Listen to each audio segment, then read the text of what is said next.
What's happening? The Houston Texans are moving on from offensive coordinator Bobby Slowik. Wow. Per Ian Rappaport.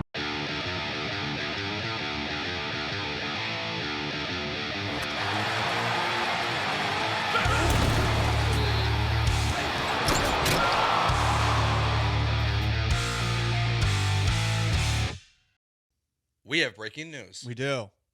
We have big breaking news. Do we want an explosion? What's happening? I think we need an explosion. Okay. Sean Mapes, give us a... What's happening? The Houston Texans are moving on from offensive coordinator Bobby Slowik. Wow. Per Ian Rappaport. You know what?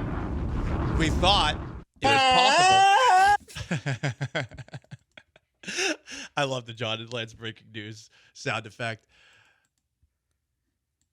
I wasn't sure they'd do it. Credit to them. I was not either. Now, they got to find the next guy, and maybe it's going to be Gerard Johnson. Is there any follow-up on that? No. Right now, it just says that he is out. Okay. That he is out as Texans offensive coordinator, per Rappaport and Schefter. I was curious if they'd make a move by the weekend, because D'Amico Ryan said that he would take a week to think on it. We heard, of course, D'Amico Ryan's at his season-ending press conference and how quick he was. Sean, if we could grab that. I know I'm throwing you on the spot right here. I wasn't sure this would actually happen so quickly. But hey, to do it on a Friday, this is how you do it from the team PR perspective. Does this make you feel any better about them going into next year? Immediately, yes. Also, sorry, Chris Strauser also officially out per Ian Rappaport. Boom. All so right. both guys are gone. Wow. Yeah, I like the aggressiveness from D'Amico Ryans here.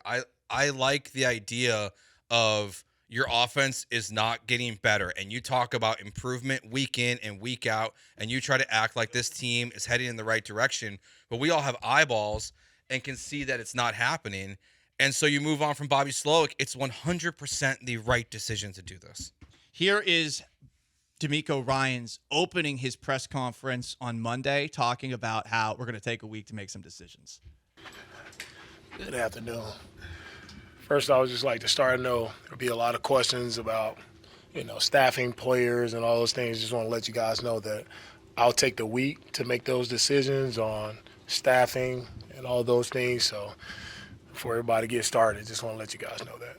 And then a little bit later in that press conference, when asked this question about Bobby Slowik by DJ Bien-Aimé, it was a less than ringing endorsement of Bobby Slowik by D'Amico. How you feel Bobby Slowik did in year two as a play caller? Yeah, I think overall with Bobby, I saw some growth, saw some improvement throughout the year. That is a less than ringing endorsement. I disagree with the idea that there was growth by Bobby Slowik throughout the year. And ultimately, when you take a look at what this Texans offense was on paper going into the season with, first off, who they had in the receiving core, even with Stephon Diggs and Tank Dell healthy, you never saw the explosiveness that you were expecting to see, that you did see at times in year one with C.J. Stroud and Bobby Slowik. And two, with an offensive line that if all of those players see the entirety of the contracts that they are at least on paper supposed to get, we're talking about a $200 million offensive line. For it to be that bad when it was actually healthy this time around, massive failures by Bobby Slowik, massive failures by Chris Strausser. And I like that the Houston Texans are looking at themselves in the mirror and saying, by moving on from these two, we did not meet expectations, and now we'll see what we can do in the offseason, but we're at least willing to explore a different direction. Now the question is, who? Who and what kind of offense are you bringing in?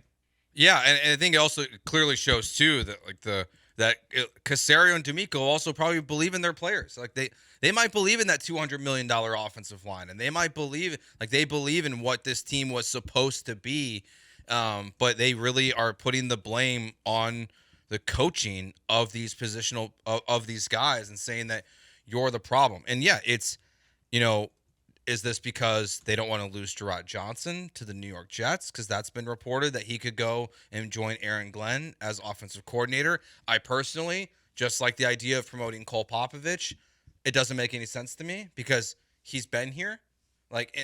He's been in Houston this entire time, and I know he's just the quarterback coach, but unless he is, behind closed doors, really giving breakdowns to D'Amico of everything that's gone wrong with this offense and saying how he would change things now, I think that's a mistake. I would go outside the organization to whatever coaching tree D'Amico has, and honestly, I don't think you also need to go to your coaching tree. Do your job and hire the right people. D'Amico doesn't need a great coaching tree to be able to identify an offensive coordinator. He's one of the best defensive coaches in the NFL. He knows what a good offense looks like. He knows who is and who is not running a good system across the entire league to help him identify what's a good offense. So I wouldn't promote within, but it's absolutely the most interesting question now of the offseason for the Texans. Yep. And it's a question that I think they got to answer sooner rather than later.